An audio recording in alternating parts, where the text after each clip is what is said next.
Now, last night, me and Rob went to open mic night. Eventually got started.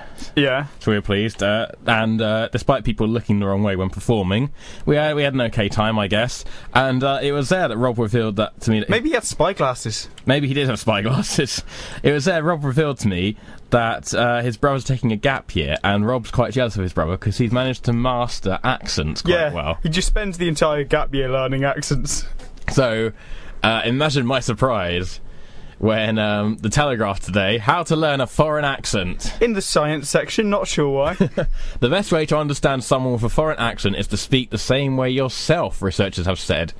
Well, yeah. Here, Lucy Harrison, a leading voice coach, gives top tips on learning a foreign accent. I don't know if you want to sort of like choose an accent that you're going to base any tips on. I would say the New Jersey accent. Alright then, let's hear it now. Hey wise guys, what are you doing in New Jersey? Looking at me like some kind of wise guy. Yeah, that kind of thing. Okay, let's see if this improves in the next 5 minutes then after reading this article. Okay, it better do. I don't know how you can improve on perfection, but hey, let's give it a go.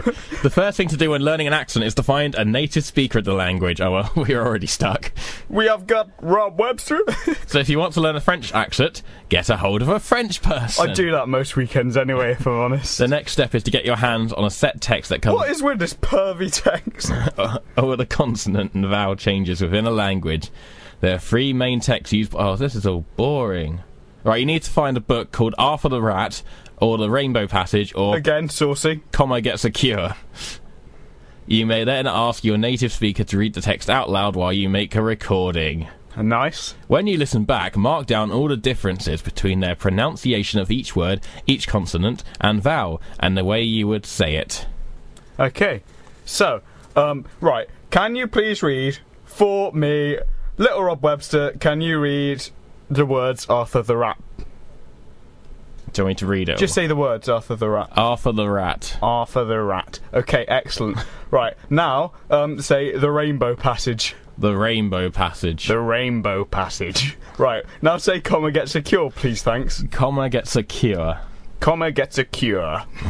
Cure. That did actually sound surprisingly like me. Yep, there we go. This works. Okay, right. So, now we have got to do the second bit, because obviously when you are reading aloud from an unfamiliar text, your reading is often quite stilted, especially if you're doing it in front of a stranger. And who's stranger than Rob Webster?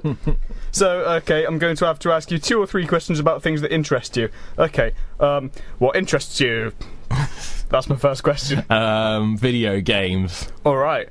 Oh, why is Donkey Kong your favourite video game, or not your favourite video game? It's not, because there are ones I like more. It's not, because there are ones I like more. Okay. You've lost it. No. Yeah, no. Let's keep trying, keep going. Okay. Right. That's the spirit. Can you explain why you picked Umbrella as a song? Because it's been a while since I played it, and I wanted to hear it again. Okay, cool. Right, I think I have learnt my bit. Okay. I don't want to ruin the one that I did earlier, if I'm honest. I don't want to stray further. I think I've already had my short victory. If you can call it a victory. If I can call it a victory, which I can. I don't like this anymore. I don't like this feature. I wish I'd never clicked on that article. Well, find a better one then, please. Alright then. Last meals. Weird requests on death row. Okay. What would your last meal be? Say you'd done a killing. Yeah. Say you killed my sister.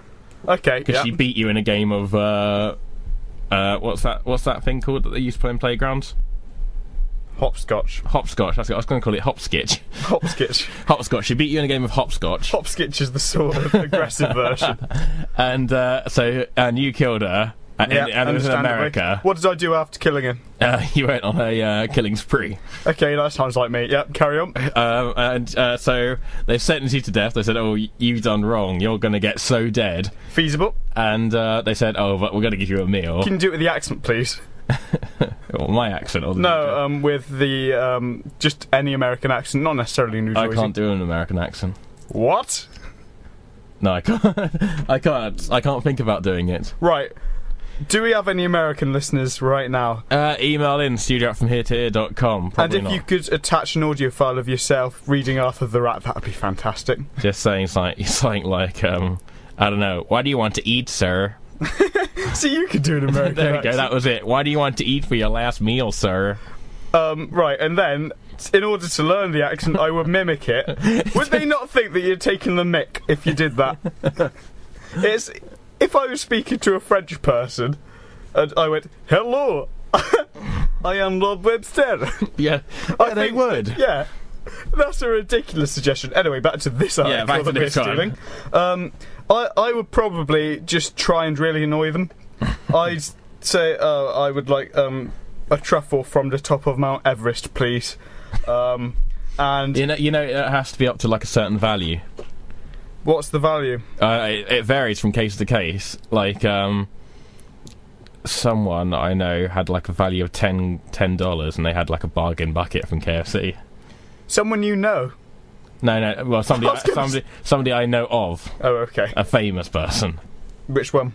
I can't remember. It was featured in a documentary of a film by Nick Broomfield. Okay. Well, in that case, So you got $10.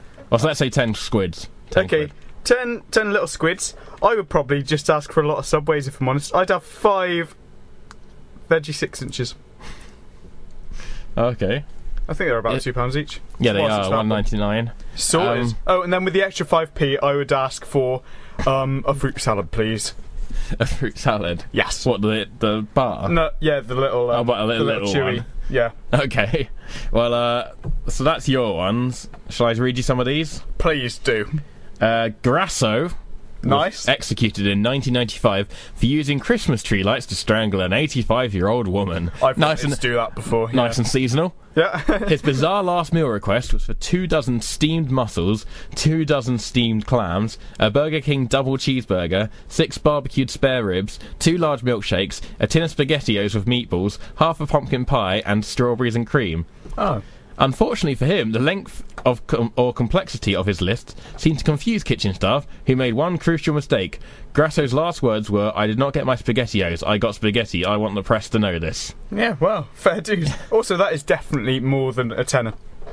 Yeah, I'd say so. Maybe he had a rich family who put in the extra bit. I would like to think so. Right. Robert Buell was sentenced to death for the murder and sexual assault of an 11-year-old. Maybe I should stop reading out the things, because that's not very cheery. Yeah, it puts a bit of a damper on it. Yeah. Right, he said he was innocent despite being sentenced to 121 years in prison for other rape charges. Did he serve his entire sentence? No, that was for other charges. They killed him, remember? Oh, yeah. His last meal request was for a single black olive with the seed removed. Nice. Lovely. Gerard Lee Mitchell, won't read it. You can imagine what he did for getting the death penalty. His last meal was a bag of Jolly Rancher sweets and assorted flavours. We should make up fun crimes for them. We should do. Alright, then James Smith was sentenced to death for cattle rustling. Nice. And this was in 1990. His last meal, he requested dirt, allegedly so that he could carry out a voodoo ritual. His wish was not granted, however, because dirt was not included on the list of foods approved by the prison system. He settled for yoghurt. Nice. Or yogurt. Right, As he would have said. Odell Barnes Jr. He killed a rainbow. Well, because of that, he was sentenced to death in 1989. His final request was for a serving of justice, equality, and world peace. What an arrogant... Oh, I am going to be poetic. Well, I'll tell you what, he didn't kill a rainbow. He actually stabbed a woman in 1989. Right in the 1989. So, take that. Take that. I don't want to absolve him of his crimes anymore. Right, I'm just seeing if there's anything else. Swan freezes to driveway. Swan freezes to driveway. God. Okay, wow. Okay, go on the Telegraph. Sucks for you. Telegraph news, weird bit. Swan freed after being frozen to ground. Jack Gilbert said his son discovered the stricken animal when he left the house to travel to London at 6 a.m. on Tuesday morning. He was able to free the bird by pouring warm water around it and melting the ice that was attaching it to the surface of the drive. Brilliant. But it only moved a few yards before stopping. Mr. Gilbert noticed that his left leg appeared to be damaged and asked Bishop Wood Swan Rescue, a Worcestershire-based voluntary group, to come and collect it. Brilliant. It was taken away at 10 a.m, until which time Mr. Gilbert's grandchildren kept their visitor's strength up by feeding it pieces of bread.